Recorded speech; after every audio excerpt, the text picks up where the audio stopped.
2 বছর ধরে চোরাই পাবে না, রসিদ না থাকলে তো এটা চোরাই। ভালো করে দেখেন। টোকা দাম তো দেখি। না আছে তার করব না, এটা দয়া করে আমার এটা হেল্প করে।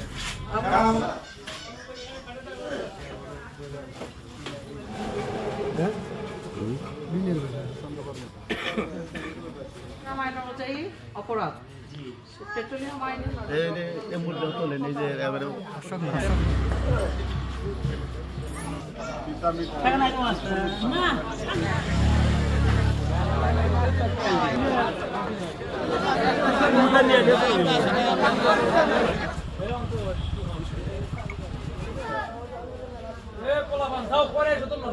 একটা কোন রকম নির্ভরশীল বাইচান্স একটা পরিবার একটা হাত কেড়ে মানে এটা যদি হেল্প আমরা না করে আমরা তো যাওয়ার জায়গা নাই। শুধু জরিমানা করেছি, এটা তো এখানে শেষ হয়ে যাচ্ছে জরিমানা দিয়ে। ভিড় করেন একটু যান আপনারা। আপনাকে আমি আমার বাবা যদি হুট করে 200 টাকায় কিনে আনি 220 টাকা করে বিক্রি করে।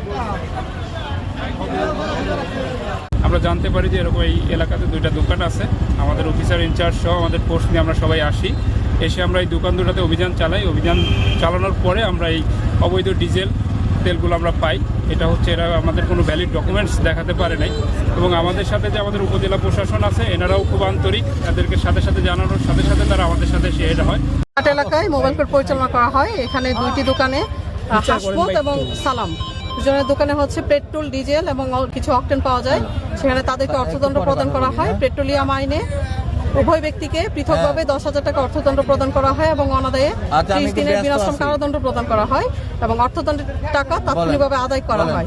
সেই সাথে এখানে 2 দোকান মিলে 485 লিটার পেট্রোল, 1020 লিটার ডিজেল এবং 5 লিটার অকটেন পাওয়া যায়। এই জব্দকৃত জ্বালানি তেল সমূহ এখানে স্থানীয় লোকদের মাঝে বিক্রি করে সেটা সরকারি কোষাগারে পরবর্তী কার্য দিবসে জমা দেওয়ার নির্দেশ প্রদান করা হবে।